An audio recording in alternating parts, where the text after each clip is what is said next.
한은서가 고개를 숙여 선반 이 마지막 라면 포장들을 정리했다. 그녀의 손은 빠르게 움직였지만 피로로 인해 무거운 느낌이 들었다. 벽에 걸린 시계는 이미 밤 11시를 가리키고 있었고 편의점은 경기도 열곽의 조용한 분위기에 잠겨 있었다. 밖에서는 봄비가 세차게 쏟아졌고 유리창 위에 맺힌 빗방울들은 고단한 삶에 보이지 않는 균열처럼 반짝였다. 은서는 한숨을 내쉬며 얇은 무비를 걸치고 오래된 자전거를 밖으로 끌고 나왔다. 수많은 비바람 속에서 그녀와 함께했던 자전거는 오늘도 주인의 마음을 아는 듯 낮고 가냘픈 소리를 냈다. 집으로 가는 길은 평소보다 더 길고 진흙투성이었다. 진흙은 자전거 바퀴에 단단히 달라붙었다. 비는 점점 거세졌고 차가운 빗방울이 옷 사이로 스며들어 그녀의 몸을 적셨다. 은서는 핸들을 꽉 잡으며 스스로를 달래듯 조용히 중얼거렸다. 집에만 도착하면 준호는 날 기다리고 있을 거야. 엄마도 이미 주무셨겠지. 가로등 불빛은 빗속에서 흐릿해져 그녀 앞에 길을 끝없이 이어지게 보이게 했다. 차갑고 젖은 공간 속에서 어머니와 남동생이 기다리고 있는 작은 집의 모습은 그녀가 계속 자전거를 밟게 하는 유일한 동력이었다.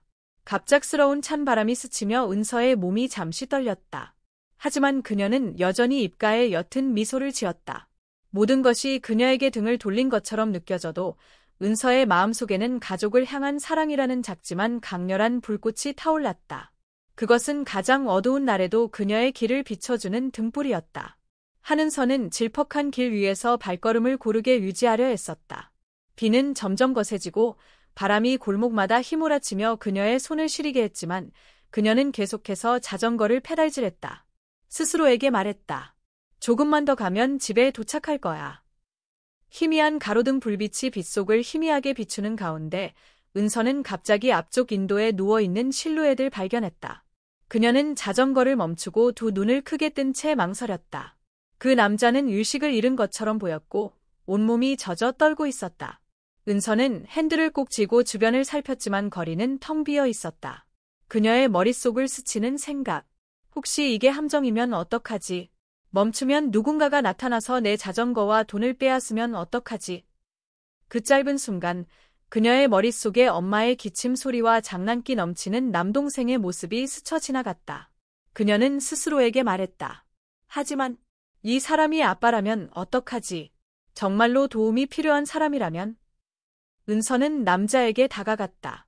그는 낡았지만 깨끗한 양복을 입고 있었고 창백한 얼굴에 두 눈을 꼭 감고 있었다. 은서는 조심스럽게 그를 흔들며 말했다. 아저씨, 제 말을 들리세요? 아무런 대답도 들리지 않았다. 그때 한 남자가 우산을 들고 지나가며 그녀를 의심스러운 눈초리로 바라봤다. 아가씨, 그냥 가요. 이런 일에 휘말리지 않는 게 좋아요. 이런 건 그냥 속임수일 수도 있어요. 은서는 돌아서서 그녀의 얼굴에 빗물이 섞인 고민 어린 눈빛으로 말했다. 하지만 정말로 도움이 필요한 분이라면요. 이렇게 그냥 두고 갈 수는 없어요. 그 남자는 어깨를 으쓱하며 고개를 저었다. 젊은 아가씨, 세상은 생각보다 그리 아름답지 않아요. 그래도 하고 싶다면 알아서 하세요.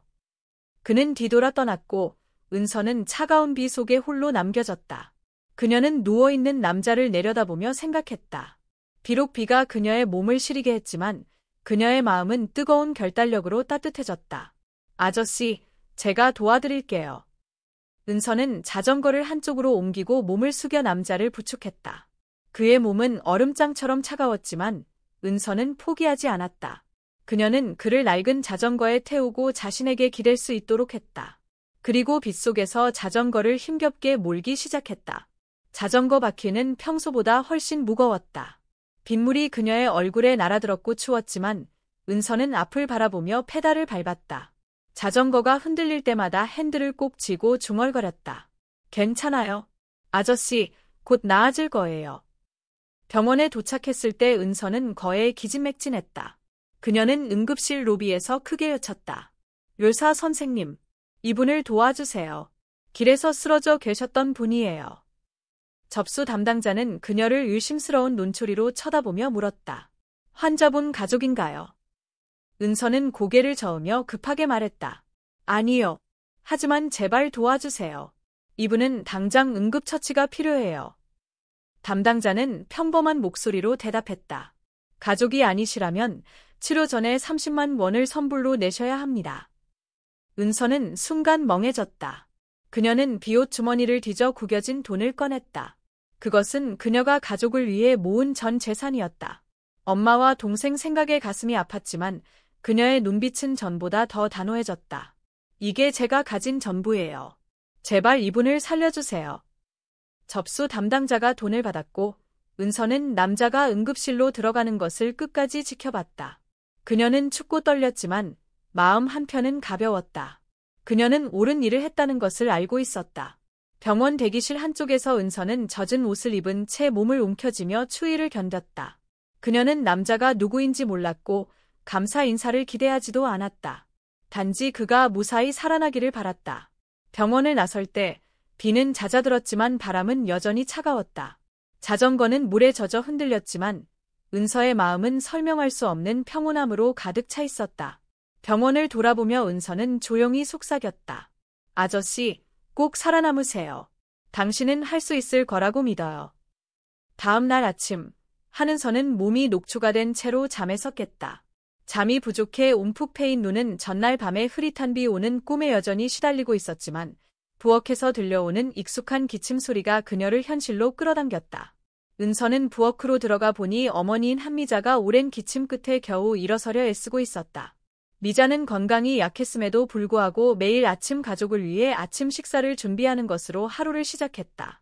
은서는 어머니에게 다가가 어깨에 손을 올렸다. 엄마, 제가 엄마한테 쉬라고 했잖아요. 제가 할게요. 미자는 고통스러워 보이면서도 억지로 미소를 지었다.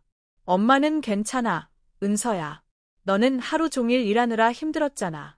엄마는 그냥 조금 돕고 싶을 뿐이야. 은서는 낡은 가스레인지와 금이 간 그릇들로 가득한 작은 부엌을 둘러보며 한숨을 쉬었지만 더 이상 말하지 않았다. 그녀는 어머니가 자신과 동생에게 짐이 되지 않으려고 모든 것을 다하고 있다는 것을 마음속 깊이 알고 있었다. 그녀의 동생 한준호가 졸린 얼굴로 부엌에 들어왔다. 그는 고등학교 졸업반으로 대학 입시를 준비하며 이 어려운 삶에서 벗어날 희망을 품고 있었다. 준호는 누나를 바라보며 걱정스러운 목소리로 물었다. 누나, 어젯밤에 늦게 들어왔던데. 비도 그렇게 많이 왔는데 무슨 일 있었어? 은서는 피곤함을 감추려 억지로 미소를 지으며 말했다. 아무 일도 아니야. 그냥 일이 조금 늦게 끝났어. 누나는 괜찮아. 하지만 그녀의 마음속에는 어제 잃어버린 돈에 대한 걱정이 커다란 짐처럼 눌려 있었다. 그 돈은 단순한 저축이 아니라 앞으로의 생계를 위한 유일한 희망이었다.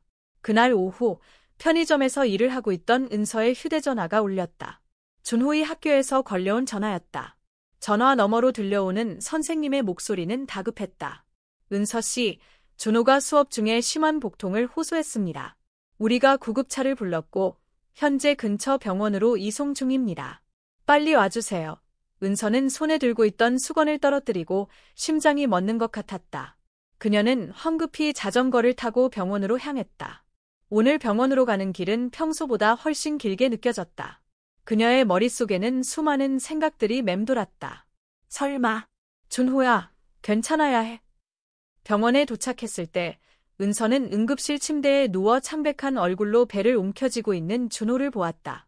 의사들은 서둘러 상태를 점검하고 말했다. 준호 군은 급성 맹장염입니다. 즉시 수술이 필요합니다. 하지만 수술을 진행하려면 150만 원의 선결제가 필요합니다. 은서는 강한 충격을 받은 듯 비틀거렸다. 150만 원이라는 금액은 그녀가 감당할 수 있는 한도를 훨씬 넘어섰다. 그녀는 주머니를 뒤졌지만 남은 것은 몇 장의 1,000원짜리 지폐뿐이었다. 조금만 시간을 주세요. 제가 돈을 모아 올 테니 제발 동생을 먼저 살려주세요. 접수처 직원은 안타까운 표정으로 고개를 저었다. 수술을 진행하려면 선결제가 필요합니다.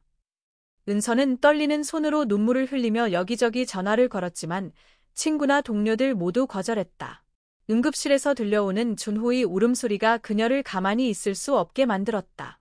절망 속에서 그녀는 어젯밤 이지훈 비서가 건넨 명함이 떠올랐다. 은서는 주머니에서 비에 젖어 희미해진 명함을 꺼내 떨리는 손으로 전화번호를 눌렀다. 머뭇거리던 그녀에게 이지훈의 차분한 목소리가 들려왔다. 여보세요, 이지훈입니다. 저는 한은서라고 합니다.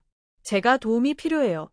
제 동생이 지금 당장 수술을 받아야 해요. 잠시 정적이 흐른 뒤 지훈이 확신에 찬 목소리로 말했다. 알겠습니다. 거기 계세요. 제가 처리하겠습니다. 몇 시간 후 의사는 모든 수술 비용이 지불되었다고 알렸다. 은서는 안도의 한숨을 내쉬며 거의 무릎을 꿇을 뻔했다.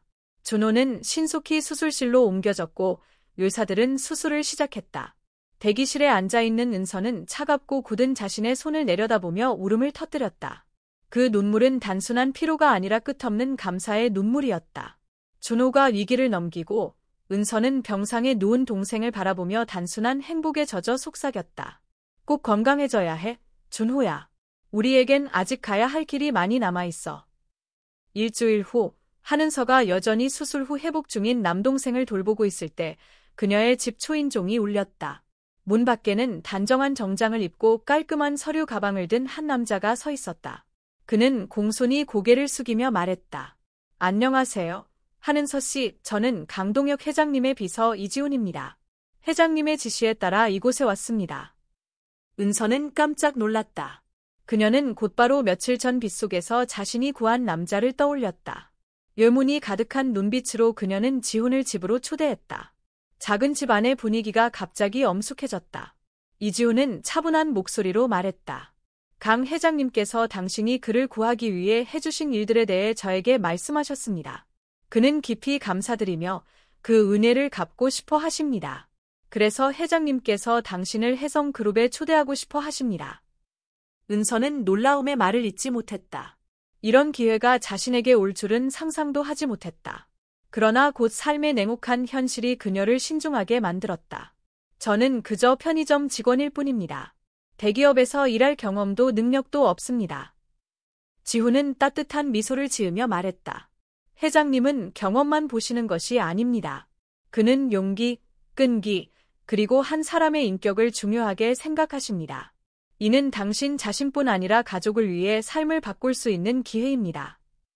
그 말에 은서는 잠시 멈췄다. 그녀는 옆에서 조용히 서 있는 어머니를 바라보았다. 어머니의 눈에는 희망과 동시에 걱정이 서려 있었다. 어머니는 부드럽게 말했다. 은서야, 엄마는 내가 할 수 있다고 믿어. 이건 내가 받을 만한 기회일지도 몰라. 잠시 생각한 후 은서는 고개를 끄덕였다. 시도는 해볼게요. 하지만 제가 잘할 수 있다고 장담할 순 없어요. 첫 출근 아침, 은서는 혜성그룹의 고층 빌딩 앞에 서 있었다. 그녀의 눈에는 긴장감이 가득했다. 그녀는 단정한 셔츠와 낡은 슬랙스를 입고 있었는데 세련된 옷을 입고 자신감 있게 걷는 주변 사람들과는 대조적이었다. 은서는 크고 화려한 샹들리에가 빛나는 로비에 들어섰다. 리셉션 직원은 그녀를 한번 흘겨보더니 유심스러운 표정으로 물었다. 새로 오신 분이죠? 인사팀은 2층에 있어요. 은서는 고개를 숙여 감사 인사를 하고 그 시선에 개의치 않았다. 엘리베이터에 들어서며 그녀는 속으로 여러 가지 걱정에 휩싸였다. 내가 잘할 수 있을까? 또 실패를 경험해야 하는 건 아닐까? 인사팀에서 은서는 내부 서류 전달 업무를 맡게 되었다. 겉보기에는 단순해 보였지만 세심함과 속도를 요구하는 일이었다. 그녀는 자신의 팀을 소개받았고 그중에는 강 회장의 조카이자 그녀의 직속 상사인 전나윤도 있었다. 나윤은 처음부터 은서를 탐탁지 않게 여기는 태도를 보였다. 그녀는 비꼬듯 말했다. 편의점 직원이 여기에 들어오다니 정말 대단한 행운이네요. 은서는 그저 옅은 미소로 반응하며 아무 말도 하지 않았다. 그녀는 말이 아니라 행동으로 다른 사람의 생각을 바꾸어야 한다는 것을 알고 있었다. 첫날 업무는 쉽지 않았다. 은서는 여러 부서를 오가며 서류를 전달하느라 다리가 지칠 대로 지쳤다. 하지만 가장 힘든 것은 동료들의 차가운 태도였다. 그들은 그녀가 지나갈 때마다 서로 속삭이며 유심 어린 시선으로 그녀를 바라보았다. 하이라이트는 중요한 서류를 임원실로 전달하는 일이었다. 그러나 다른 직원이 일부러 잘못된 지시를 내려 서류 전달이 늦어졌다. 상사가 추궁하자 그 직원은 즉시 은서에게 책임을 떠넘겼다. 신입이라 일을 잘 모르는 것 같아요. 나윤도 냉랭한 눈빛으로 덧붙였다. 말했잖아요. 경험 없는 사람이 여기서 어떻게 일을 제대로 할 수 있겠어요. 은서는 이를 악물고 침착함을 유지하려 노력했다. 그녀는 고개를 숙이며 말했다. 제가 책임지겠습니다. 다시는 이런 일이 발생하지 않도록 하겠습니다. 그 후 은서는 직접 서류를 가져가 업무를 마무리했다. 비록 늦었지만 고객은 크게 불만을 제기하지 않았다. 그날 저녁 텅 빈 건물 로비에서 은서가 퇴근 준비를 하고 있을 때 강동혁 회장이 나타났다. 그는 미소를 지으며 말했다. 첫날은 어땠나요? 은서는 고개를 숙이며 평정을 유지하려 했다. 조금 힘들었지만 괜찮습니다. 강 회장은 고개를 끄덕이며 잔잔히 미소 지었다. 어려움은 사람을 쓰러뜨리지 않습니다. 그것은 그들을 더 강하게 만듭니다. 그 점을 항상 기억하세요. 시간이 흐르면서 한은서는 혜성그룹 내부 배송 업무에 점차 익숙해졌다. 그녀는 동료들의 의심 어린 시선과 뒷말에도 불구하고 항상 맡은 임무를 성실히 수행하려고 노력했다. 그녀는 겸손함과 결단력을 잃지 않았다. 어느 날 아침, 은서가 중요한 배송 준비를 위해 문서를 정리하던 중 뜻밖의 사건이 발생했다. 혜성그룹의 공급망에서 큰 가치가 있는 물품이 분실되었고 그녀의 이름이 즉각 사건에 연루되었다. 강민섭, 회장 강동혁, 강동아이역, 손자는 이 기회를 놓치지 않고 책임을 은서에게 떠넘겼다. 관리자들과 임원진이 모인 긴급회의에서 민석은 단호한 목소리로 말했다. 이 물품은 수십억 원의 가치가 있습니다. 제가 수집한 증거에 따르면 이 사건의 책임자는 한은서입니다. 여기에 그녀의 서명이 있는 배송 영수증이 있습니다. 그는 배송 영수증을 높이 들며 모든 시선을 은서에게 집중시켰다. 은서는 그 자리에서 얼어붙었고 목이 바짝 말랐다. 저는 이 일을 하지 않았습니다. 그녀는 떨리지만 단호한 목소리로 말했다. 저는 그 물품과 관련된 어떤 서류에도 서명하지 않았습니다. 이어 회의실에서는 한 영상이 상영되었다. 영상에는 은서가 물품을 부주의하게 취급하는 장면이 담겨 있었다. 사람들은 웅성거리기 시작했고 회의실 분위기는 점점 더 긴장되었다. 한편 천나윤은 평소 은서를 좋아하지 않았음에도 이 사건에 뭔가 석연치 않은 점이 있다고 느꼈다. 그녀는 조용히 상황을 지켜보며 민석을 날카로운 눈빛으로 살폈다. 회의 내내 침묵을 지키던 강동혁 회장은 은서를 주에 깊게 바라보았다. 그는 마침내 입을 열었다. 한은서 씨, 추가로 할 말이 있습니까? 은서는 깊은 숨을 들이쉬고 침착함을 유지하려 노력했다. 진실은 반드시 밝혀질 것입니다. 저는 이 일을 하지 않았으며 철저한 조사를 요청합니다. 저에게 진실을 입증할 기회를 주십시오. 회의가 끝난 후 은서는 첫날부터 자신을 도와주던 이지훈을 찾아갔다. 그녀는 불타는 눈빛으로 말했다. 저는 잃을 게 없어요. 제 결백을 증명하기 위해 이 회사 구석구석을 다 뒤져야 한다면 그렇게 할 겁니다. 지훈은 그녀를 보며 고개를 끄덕였다. 저는 은서 씨를 믿습니다. 돕겠습니다. 하지만 조심하세요. 이건 단순히 명예의 문제가 아니라 이곳에 있는 권력과도 관련된 문제입니다. 그 시각 천나윤은 민석이 제출한 자료에서 이상한 점을 발견했다. 그녀는 자료를 면밀히 조사한 끝에 증거가 조작되었다는 사실을 알아냈다. 나윤은 민석의 사무실로 찾아가 그를 추궁했다. 민석 씨, 대체 무슨 짓을 꾸미고 있는 거죠? 이 증거들은 명백히 조작된 겁니다. 민석은 태연한 얼굴로 비웃으며 말했다. 나윤 씨, 당신 생각의 할아버지가 누구를 믿을까요? 그의 손자일까요? 아니면 이름도 모르는 그녀일까요? 기억하세요. 여기서는 권력이 진실을 이깁니다. 나윤은 분노를 느끼며 주먹을 꽉 쥐었다. 그녀는 침묵하면 자신도 이 더러운 게임의 공범이 될 것임을 깨달았다. 일주일 후 내부 청문회가 소집되었다. 큰 회의실에서 긴장감이 감돌았다. 민석은 여유로운 미소를 지으며 은서를 향한 증거를 계속 제시했다. 자신의 차례가 되자 은서는 단호한 목소리로 말했다. 저는 이지훈 보좌관과 몇몇 사람들의 도움을 받아 조사를 진행했습니다. 수집된 결과에 따르면 저를 겨냥한 모든 증거는 조작된 것입니다. 지훈은 방으로 들어와 새로운 자료와 원본 영상을 가져왔다. 원본 영상에서는 은서가 사건과 아무 관련이 없다는 사실이 분명히 드러났다. 청문회의 절정은 천나윤이 민석을 대면하며 일어났다. 제가 당신이 제출한 모든 자료를 조사해봤습니다. 전부 조작된 겁니다. 민석 씨, 당신은 자신의 권력을 이용해 다른 사람을 함정에 빠뜨렸습니다. 더는 침묵할 수 없습니다. 회의실은 고요해졌다. 원본 영상이 공개되면서 민석의 음모가 완전히 드러났다. 강 회장은 자리에서 일어나며 강한 목소리로 말했다. 민석, 넌 내 신뢰를 배신했고 권력을 남용해 일을 망쳤다. 이런 일이 계속될 순 없다. 지금부터 모든 직책에서 해임되고 법적 책임을 져야 할 것이다. 회의가 끝나고 강 회장은 은서에게 다가가 어깨에 손을 얹으며 진심 어린 눈빛으로 말했다. 당신은 스스로와 이 회사 전체에 대해 자격을 증명했습니다. 앞으로도 그렇게 하세요. 청문회 이후 며칠 동안 한은서는 계속해서 혜성그룹에서의 업무를 이어갔다. 비록 명예를 지킬 수 있었고 강민석의 음모가 드러났지만 그녀의 어깨 위에는 여전히 무거운 압박감이 내려앉아 있었다. 그녀는 혜성과 같은 대기업에서 자신의 위치가 여전히 불안정하다는 것을 잘 알고 있었다. 어느 날 저녁 업무를 마치고 난 후 은서는 이지훈 비서로부터 전화를 받았다. 은서 씨, 강 회장님께서 당신을 사무실로 부르십니다.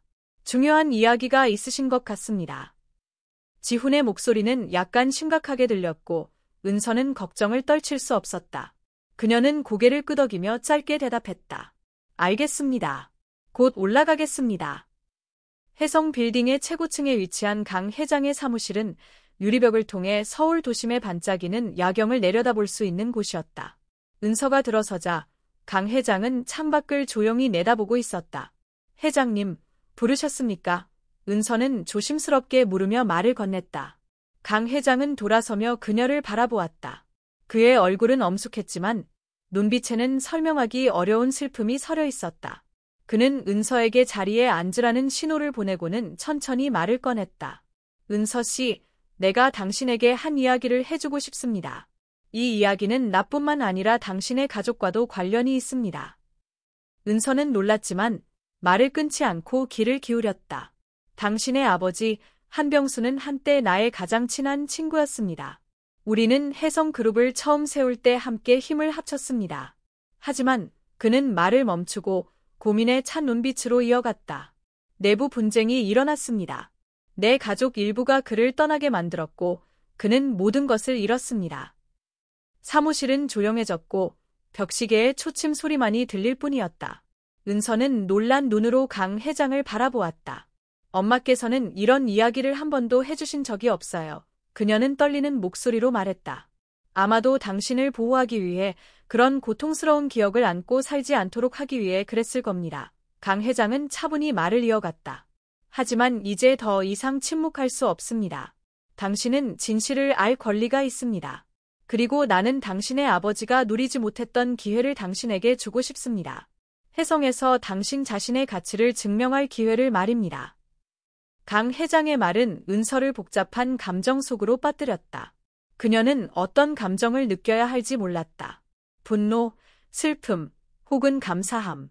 그녀는 고개를 숙이고 손을 꼭 쥐었다. 말씀해 주셔서 감사합니다. 하지만 왜 저를 이렇게 믿으시는지 잘 이해가 되지 않아요. 강 회장은 드물게 따뜻한 미소를 지으며 말했다. 나는 당신의 강인한 눈빛에서 당신의 아버지를 봅니다. 그리고 당신은 가족을 위해 살며 옳은 일을 위해 모든 것을 희생할 준비가 된 사람입니다. 그것이 내가 당신을 믿는 이유입니다. 은서 씨. 며칠 후 은서와 혜성그룹의 과거와의 연관성이 내부에서 빠르게 소문으로 퍼졌다. 몇몇 강 회장의 가족 구성원들은 즉시 그의 결정을 반대하고 나섰다. 우리는 과거의 연관성만으로 외부 사람이 우리 권리를 주장하게 두어서는 안 됩니다. 한 가족 구성원이 내부 회의에서 크게 외쳤다. 맞아요. 그녀는 특별한 게 없어요. 우리는 감정이 아니라 그룹의 안정성을 유지해야 합니다. 또 다른 가족이 덧붙였다. 민석은 이미 직무가 정지되었음에도 불구하고 갈등을 부추길 기회를 놓치지 않았다. 할아버지, 우리는 감정에 이끌려 이성을 잃어서는 안 됩니다. 그녀가 누구의 딸이든 상관없이 그녀는 외부인이라는 사실은 변하지 않습니다. 강 회장은 모든 말을 조용히 들으며 칼날 같은 눈빛으로 가족들을 바라보았다. 결국 그는 자리에서 일어나 강한 목소리로 말했다. 나는 혈연에는 관심이 없습니다. 내가 관심 있는 것은 능력과 도덕성입니다. 내 결정을 도전하고 싶다면 해보십시오. 하지만 기억하세요. 혜성은 정직과 공정함을 바탕으로 세워진 기업입니다. 이기심과 개인적 야망으로 세워진 것이 아닙니다. 회의실은 그의 단호한 말 앞에서 잠잠해졌다. 다음 날 강 회장은 다시 은서를 사무실로 불렀다. 그는 그녀를 보며 엄숙하지만 희망에 찬 눈빛으로 말했다. 나는 내부 공급망 프로젝트 중 하나를 당신에게 맡기기로 했습니다. 이것은 당신이 단순히 한병수의 딸이 아닌 능력 있는 사람임을 증명할 기회입니다. 준비되었습니까? 은서는 깊은 숨을 들이쉬며 결의에 찬 눈빛으로 대답했다. 준비됐습니다. 최선을 다하겠습니다. 강 회장은 만족스럽게 고개를 끄덕였다. 좋습니다. 하지만 기억하십시오. 이 도전은 쉽지 않을 것입니다. 그리고 모든 사람이 당신의 성공을 바라지는 않을 겁니다. 프로젝트는 비용을 절감하고 효율성을 높이기 위해 지점 간 물류 프로세스를 재구성하는 것을 요구합니다. 경험이 부족한 은서는 업무량뿐만 아니라 동료들의 의심으로 인한 압박에도 직면해야 했습니다. 첫날부터 은서는 팀을 소집해 계획을 발표했습니다. 그녀는 자신감 있는 목소리를 유지하려고 했지만 몇몇 동료들이 의심스러운 눈빛으로 그녀를 바라보는 것을 쉽게 느낄 수 있었습니다. 그들 중 한 명인 중년 남성 박준호가 옆 동료에게 낮게 속삭였습니다. 그녀는 신입사원일 뿐인데 관리에 대해 얼마나 알겠어? 은서는 이를 들었지만 반응하지 않았습니다. 그녀는 존중을 얻으려면 행동으로 증명해야 한다는 것을 알고 있었습니다. 이 프로젝트가 쉽지 않다는 것을 알고 있습니다. 그녀는 결의에 찬 눈빛으로 말했습니다. 하지만 우리가 협력한다면 목표를 달성할 수 있다고 믿습니다. 회의는 끝났지만 방 안의 분위기는 여전히 차가웠습니다. 모두가 떠난 뒤 이제 은서의 동맹이 된 천나윤이 다가왔습니다. 잘했어요. 하지만 기억하세요. 모두가 당신을 도울 의향이 있는 건 아니에요. 몇몇은 당신이 실패하길 기다리고 있을 겁니다. 은서는 고개를 끄덕이며 부드럽게 대답했습니다. 알고 있습니다. 하지만 그들이 내 결의를 흔들리게 할 순 없어요. 그 후 몇 주 동안 은서는 프로젝트에 모든 힘을 쏟아부었습니다. 그녀는 자주 밤늦게까지 사무실에 남아 모든 문서와 절차를 꼼꼼히 점검했습니다. 하지만 어려움은 끊임없이 찾아왔습니다. 팀의 일부 동료들은 강민석의 암묵적인 조종을 받아 의도적으로 데이터를 왜곡하고 진행을 지연시켰습니다. 어느 날 은서가 보고서를 검토하던 중 데이터가 일치하지 않는 것을 발견했습니다. 그녀는 팀을 소집해 명확히 물었습니다. 이번 주 보고서를 업데이트한 사람이 누구죠? 한 젊은 동료가 머뭇거리며 말했습니다. 제가. 하지만 선배 박준호의 지시대로 했을 뿐입니다. 박준호는 어깨를 으쓱하며 비웃는 듯한 목소리로 말했습니다. 문제가 있다면 자신의 관리 방식을 다시 확인해보는 게 어때요? 남을 탓하기보다는 말이죠. 은서는 그를 바라보며 마음속으로 혼란스러웠지만 흔들리는 모습을 보이지 않았습니다. 누구를 탓하려는 게 아닙니다. 우리는 공통의 목표를 위해 일하고 있습니다. 이 실수는 즉시 수정되어야 합니다. 그렇지 않으면 프로젝트가 중단될 것입니다. 하지만 이 사건은 시작에 불과했습니다. 곧 은서의 프로젝트가 회사에 손실을 끼쳤다는 허위 보고서가 이사회의 손에 전달되었습니다. 긴급 회의가 소집되었습니다. 대회실에 이사회의 모든 멤버가 참석했습니다. 은서가 들어서자 긴장감이 감돌았습니다. 강동혁 회장은 그녀를 바라보며 엄중한 목소리로 말했습니다. 은서, 프로젝트 상황에 대해 할 말이 있습니까? 은서는 깊이 숨을 들이쉬며 침착함을 유지하려고 애썼습니다. 그녀는 일어나 말했습니다. 회장님, 이사님들, 프로젝트는 손실을 초래한 적이 없습니다. 보고서의 데이터가 조작되었다고 믿습니다. 진실을 증명하기 위해 증거를 준비했습니다. 그 순간 회의실 문이 열리며 천나윤과 이지훈이 들어왔습니다. 그들은 원본 자료와 함께 데이터를 조작하고 프로젝트를 방해하려던 음모를 밝혀내는 문서를 가져왔습니다. 나윤은 자료를 테이블 위에 놓으며 분명하고 자신감 있는 목소리로 말했습니다. 저는 조사 끝에 누군가가 데이터를 의도적으로 조작해 은서 씨와 프로젝트의 신뢰를 훼손하려 했음을 발견했습니다. 이것은 확실한 증거입니다. 회의실은 영상이 재생되며 모든 진실이 드러나는 동안 침묵에 휩싸였습니다. 이사의 멤버들은 서로 놀라운 눈길을 주고받았습니다. 강 회장은 자료를 꼼꼼히 검토한 뒤 은서를 바라보며 말했습니다. 당신은 매우 잘했습니다. 자신의 명예를 지켰을 뿐만 아니라 프로젝트도 구했습니다. 기대 이상의 결과입니다. 회의가 끝난 후 모두가 떠난 뒤에도 은서는 여전히 그곳에 서 있었습니다. 그녀는 강 회장에게 고개를 숙이며 감정이 어린 목소리로 말했습니다. 믿어주셔서 감사합니다. 강 회장은 드물게 미소를 지으며 말했습니다. 나에게 감사할 필요는 없습니다. 당신 자신에게 감사하세요. 당신은 스스로가 충분히 자격이 있음을 증명했습니다. 집으로 돌아가는 길에 은서는 가벼운 마음이었지만 여전히 많은 생각이 스쳤습니다. 그녀는 여전히 도전이 끝나지 않았음을 알았지만 적어도 자신이 누구에게도 뒤지지 않는다는 것을 증명했다는 사실에 안도했습니다. 공급망 재구조화 프로젝트의 성공적인 성과 이후 한은서는 혜성그룹의 대형 지사에서 운영부문 부사장직을 맡아달라는 제안을 받았다. 이는 꿈에 그리던 진급이었지만 동시에 엄청난 압박을 동반하는 자리이기도 했다. 어느 날 가족 내 해외 도중 강동혁 회장은 갑작스럽게 후계 계획을 준비할 뜻을 발표했다. 이 소식은 즉시 강 가문의 내부에서 논란의 물결을 일으켰다. 일부 가족 구성원들은 은서가 강 가문의 혈통을 이어받지 않았음에도 유력한 후보로 고려될 수 있다는 사실을 받아들이지 못했다. 강민석은 중요한 직책에서 제외된 상황에서도 영향력을 행사하려 했다. 할아버지, 이 가문은 혜성그룹을 처음부터 세워왔습니다. 우리의 미래를 외부인에게 맡길 수는 없습니다. 강 회장은 차분히 대답했다. 혜성의 미래는 혈통에 의존하지 않는다. 그것은 능력과 도덕성을 가진 사람에게 속한다.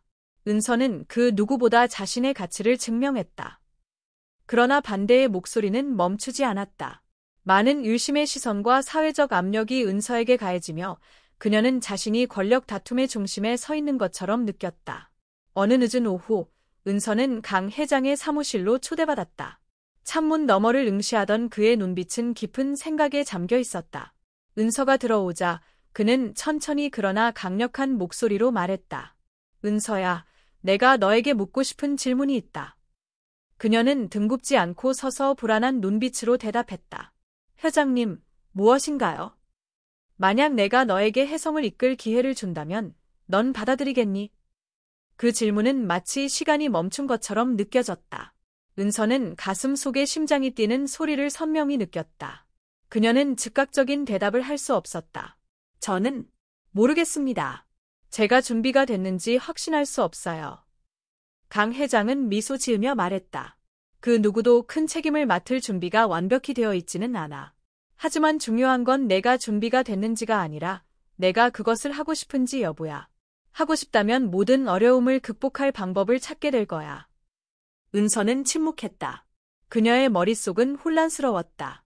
그녀 안의 한 부분은 계속 앞으로 나아가 인생을 바꾸고 자신을 증명하고 싶었지만 또 다른 한 부분은 단순히 가족과 함께 평화로운 삶을 살고 싶은 자신을 잃을까 두려워했다. 열린 결말과 시청자에게 주는 질문. 이야기는 은서가 자신의 방 창문 앞에 서서 서울의 화려한 야경을 바라보며 끝난다. 그녀의 옆에는 가족 사진이 놓여 있었다.